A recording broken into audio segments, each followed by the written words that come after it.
Shalom. We're back here with another lesson. But before I get started, I want to give all praise, honor, and glory to Yahweh, Bahashem, Yahweh Shai, Bahashem, Rechaha Kodash, to the apostles and elder bishop of Great Millstone who rule well. I'd like to give double honor. Shalom to the 144,000, to the elect. Shalom. We're here with a lesson I'm going to call Trusting in Pharaoh Will Lead You to Your Destruction. We're going to start with this article by the Attitude Post, written by Kurt Steffens a day ago. I love him. Felicia praises President Trump, says she don't want to hear nothing you got to say about the racist stuff. I'm standing up for somebody that deserved to be stood up for. All right. Okay. Get off this man's back. Let him do his job. He's doing the right thing. Yes, this is why 2/3 of our people have to die right here, man. Look at him. You know what? This is why 2/3 of our people got to go.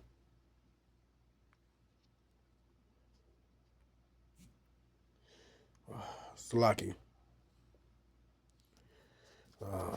This way. All right.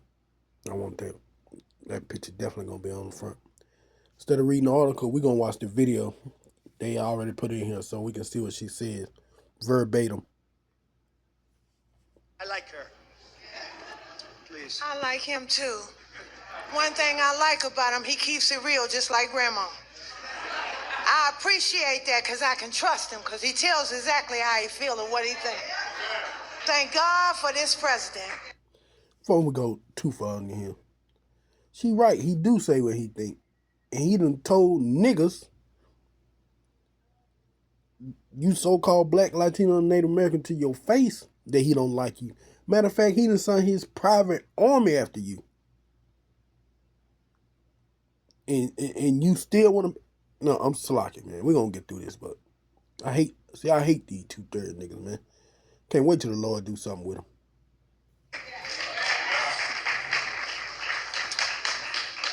I am filled, my cup runneth over.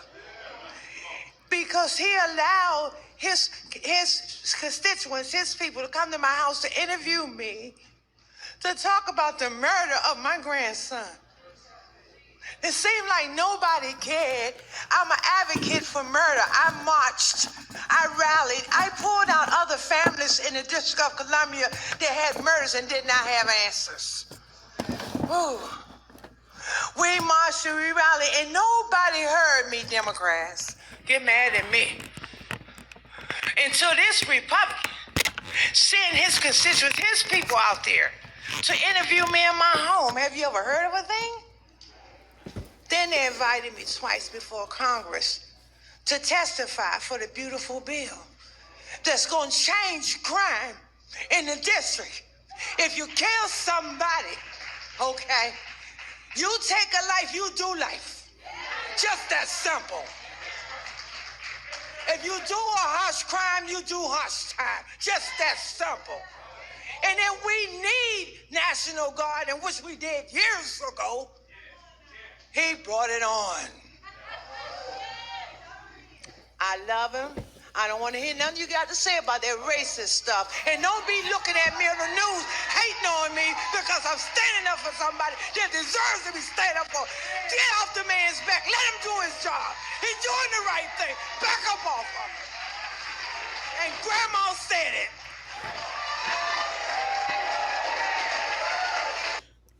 Oh. There you go, Jake. There you go.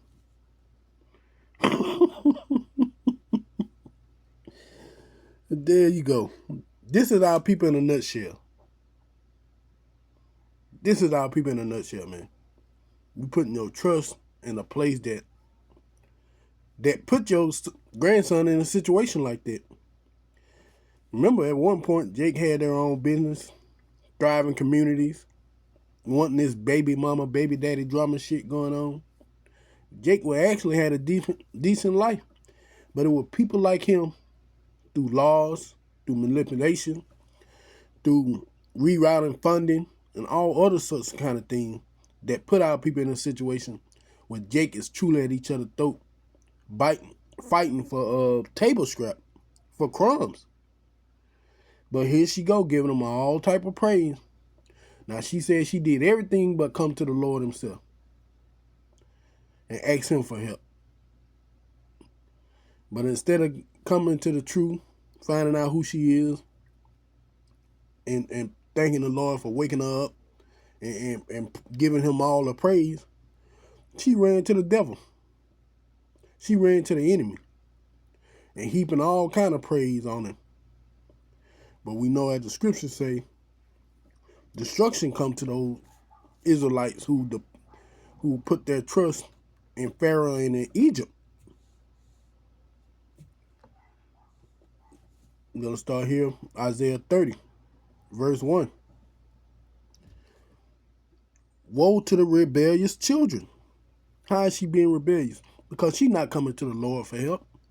Remember, in the curses in Deuteronomy, the primary reason why the Lord sent us here was we didn't want to ask him for help. We didn't want to depend on him. So he made us depend on our enemy. Why? Because we were being rebellious.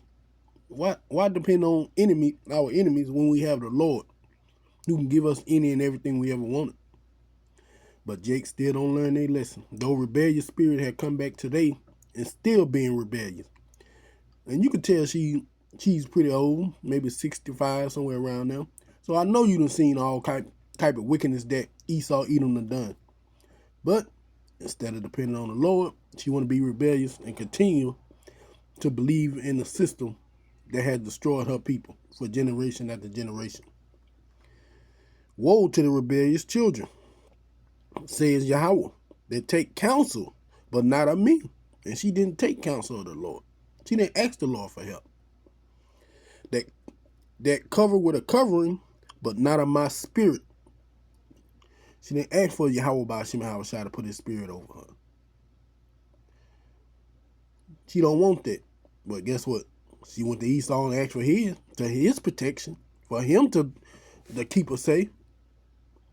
That may add sin unto sin. And we know that word going to destruction.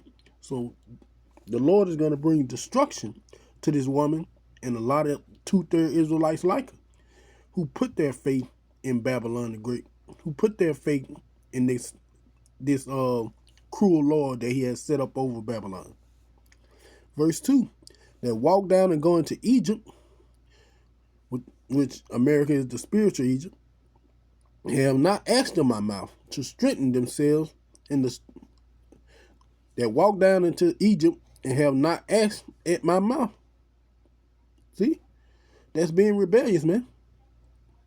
To strengthen themselves in the strength of Pharaoh and to trust in the shadow of Egypt.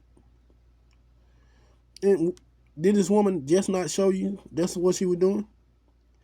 That she putting her trust in Egypt? Putting her trust in the strength of Pharaoh? Well, we should have been had our National Guard here, and he's the one who done it. Grandma said, hey, like, come on, man. You trusting in the people who have done all type of wickedness to your people for generations. And you think he's going to continue to do good by you? Verse 3, therefore shall the strength of Pharaoh be your shame, and the trust in the shadow of Egypt your confusion. And we know sooner rather than later, it's going to be a shameful thing when that same president, she heaping praises and leave him alone and all this other stuff, he's going to bring shame to her. Because she's going to look back and like, man, I shouldn't have trusted him. Man, I shouldn't put my faith in him. Why did I go on TV and make an ass out of myself like that for that man? It's coming, man. Because I know right now, she's confused in Egypt. Trusting in that shadow of Egypt had brought her confusion. Trusting in the power, the government of Egypt here in Babylon. It's brought great confusion. It brought great suffering to a lot of people. But for Jake, long as you do one little thing for Jake, they'll bend over backward. And we seen them. Instead of coming to the Lord and asking him to fix the problem. Because remember, Yahweh Shema Shai said, vengeance is mine. So instead of asking him for the protection, she want to trust in the power of Pharaoh. She want to trust in her enemy, who have shown years after years that she done live. That these people hate you. That they're not your friends. That they're not looking out for the best of you so-called Jake. But you Jake still heap your trust in them. You still rather talk to them and follow their ways than to listen to Yahweh by Shema Shai. And the Lord warned you against putting your trust in your enemies, man. Putting your trust in your enemy's hand. This Sirach 12, starting at verse 10. Never trust thy enemy. See? The Lord said, never trust thy enemy. Get that word trust, man. A firm belief in the reliability, truth, ability, or strength of someone or something. And that's what our people are doing. They're putting their belief, their reliability, their ability, of their strength into Egypt, into Babylon the Great, into its Pharaoh, knowing that for generation after generation, it never ended well for us, ever. Not once did it end well for us. Every time Jake put their trust into Egypt, it became our confusion. It confounded us. It destroyed us more and more. Look at women's rights. Look how it has destroyed the women of our people. We never got a good deal here. So to believe that all of a sudden now they're gonna start, when you had a supposed black president, quotation marks, and what did he do? He did nothing for you here. Made it worse. So you're gonna continue to trust the people who you know just gonna continuously make it worse. You're gonna put your trust, your faith into them, into their strength. And it's crazy, man. Let's see. Let's see what the biblical meaning of trust. A bold, confident reliance and security in God's character, ability, and promise, even when unseen, moving beyond mere belief into confident actions, like a rope providing security. But they don't believe in Yahweh Bashim Shai. They don't put this trust in the power of Yahweh Bashim Shai, the creator of everything. As we just seen, she went down to Pharaoh, the one who got her people in the situation that they're in, and put all her trust into it. So they don't have faith in Yahweh Bashim Shai, but they have faith in the people who's oppressing them. Never trust thy enemy, for like as iron rusted, so is his wickedness. So just like iron is bound to rust, he's definitely going to show his wickedness back to you. You can't trust him. Verse 11, though he humble himself and go crouching, yet take good heed and beware of him. And thou shalt be unto him as if thou wipest a looking glass, and thou shalt know that his rust has not been altogether wiped away. Yeah, just because he seemed like he humbling himself and making friends like he was doing, getting a hug, patting on the back. I love this woman. Nigga don't care two shit. Probably once he walked off stage, he had somebody bring him a Clorox wipe, wiping his hand. But she put her trust in her enemy when the Lord said not to. And that trust, as it said in Isaiah 30, the trust in Pharaoh shall be their shame. And it's going to be shame unto her once he truly bear his fangs at our people. Now, before we go, I want to get verse 11 in the G&T. Watch out and be on guard against him, even if he acts ever so humble. See? You still got to be on guard against your enemy. But as you seen, she ain't have no guards up or nothing. Now, let that have been a Jake up there trying to shake her hand, and she'd have looked at him sideways. But because it's the great and powerful white man, she put all her trust into him, knowing what these people have done to us. no matter how humble they act, that don't mean he cares for. Matter of fact, let's get that word humble, because one thing about Esau Edom, he can definitely put on that humble spirit, even though he's one of the most wickedest men ever created. He can definitely put on a humble spirit, or make you think he's humble. Is what I'm saying.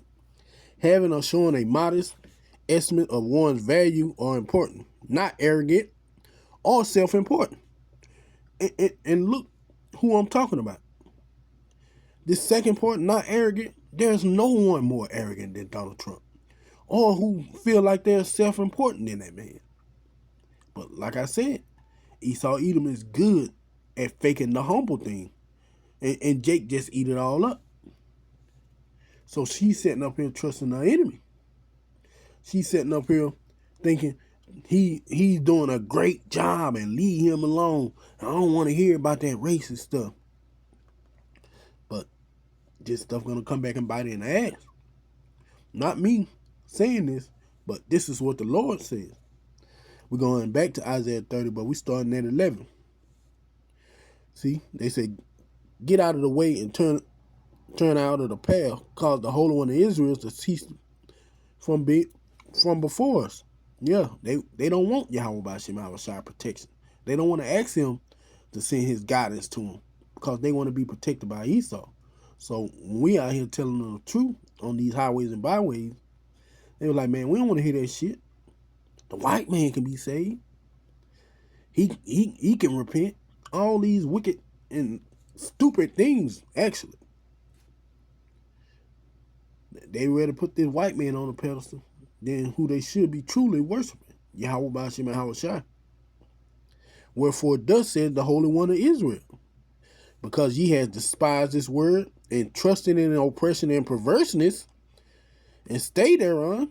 And that's what she doing. She got her trust in oppression and perverseness. These people still oppressing us. And there's no one more perverse. Matter of fact, let me get... Is a noun defined as a deliberate, stubborn, and often unreasonable refusing to conform to what is good or proper or expected. See? You trusting in the people who just ain't gonna get right, and they continue to show you they ain't. They don't know what righteousness is, man. They were created for wickedness. So you choosing to tell Yahweh Bashim Havashai, I don't want to listen to your way. I want to continue to fall in their way. When the Lord is righteous, and these people are very unrighteous, man. Let's see what the Lord says, since people like her want to depend on Pharaoh and trust in his might and his power. Therefore, this iniquity shall be to you as a breach ready to fall, swelling out in a high wall, whose breaking coming suddenly and in an instant. So the Lord is saying, since you don't want to deal with me, you want to continuously deal with Pharaoh and his people and depend on them and ask them for counsel and look for them for protection. When they come through and bust your ass, that's on you. That's why he says, and they stay there on. Don't call Yahweh Bashim Havashai for help. And that time coming where these people are gonna fully turn against you so-called Black, Latino, and Native American, where they're gonna stop hiding their horns and show their true hatred to you all. And they're gonna come after us, because I've been seeing a lot of brothers say they're gonna come after the elect, but since the elect is of the 12 tribes, they're gonna come after the 12 tribes as a whole. They're gonna come after all of us, because they feel like we're the reason why their country is going into the hole. So a lot of you gonna be persecuted, along with them trying to get all the men of the Lord. 2/3 of you gonna really be put to death by the same people you're putting your trust into. Salakia. This is 2nd Ezra 16, starting at verse 70. For there shall be in every every place and in the cities a great insurrection upon those that fear the Lord. That's you so-called Black, Latino, and Native American. You 12 tribes. There's going to be a point where they're going to come against us, man. Not just the elect, but also 2/3. And they shall be like madmen, sparing none, but still spoiling and destroying those that fear Yahweh Bashim Yahushua. Not just because you don't fear the Lord like you used to, you still an Israelite. So you're still sons and daughters of Yahweh Bashim Yahushua. And he's going to correct you and measure for the wickedness by letting these heathen come upon you and destroying you. For they shall waste and take away their goods and cast them out of their home. And we're seeing a lot of that now, but once Jacob trouble truly ramps up, that's going to be even more so. The Lord really going to discipline 2/3 of his people. Why? Because what we just read in Isaiah 30, verse 11. You trust in oppression and perverseness. You stay there on. You don't try to break away. You want to continue going back to a system that you know don't support you, that don't have no betterment for you in it. So now that breach is coming. This is going to be the breach. Like you said, it's going to come suddenly. See, when that insurrection come and they come in like madmen sparing none, remember, this is what you trusted in. This is what you stood up for. So when they come in destroying you, don't get mad at Yahweh Bashim Yahushua. Don't say, Lord, Lord, why, Lord? Why is this happening to me? Because you trusted in this system. And when this system comes for you, Yahweh Bashim Yahushua is not going to be there for you. Verse 73, then shall be known who are my chosen, and they shall be tried as gold in the fire. Because the Lord is saying his elect is who he's going to protect. Now, we know some brothers are going to be put to death for this truth, being martyrs. But they're more likely, Yahweh Bashim Yahushua is going to make that death an easy one, something instant. But for 2/3 of his people, as it says in 2 Ezra 9, man, they're going to have painful death. The Lord's not going to make it easy for 2/3 of his people. Why? Because you didn't want to listen. You didn't want to come back. You wanted to trust in perverseness, in oppression, in Pharaoh, in Egypt. You wanted to trust in all the wrong things, but never put that trust in Yahweh Bashim Yahushua. Here, Salakia. Verse 74. Hear, O my beloved, says Yahweh, behold, the days of trouble are at hand, but I will deliver you from the same. Verse 75, be ye not afraid, neither doubt, for Yahweh is your God. And that's a little something for the elect, for the hopeful elect right now, that in those times, Yahweh Bashim Yahushua is going to protect us from the burning wrath of that great multitude against the evil times to come. But for 2/3 of our people, you won't have Yahweh Bashim Yahushua as a God to protect you. All you can do is just wait for your painful, bloody demise. Because you trusted in Pharaoh. You trusted in oppression and perverseness. Now Pharaoh is going to be your shame, and the shadow of Egypt your confusion. While the elect will go through that fire, but ultimately be saved. But that's all I had to say on that. I hope this video is edifying. I want to give all praise, honor, and glory to Yahweh, Bahashim, Yahweh Shai, Bahashim, Rechah Kodash, and shalom to the next video.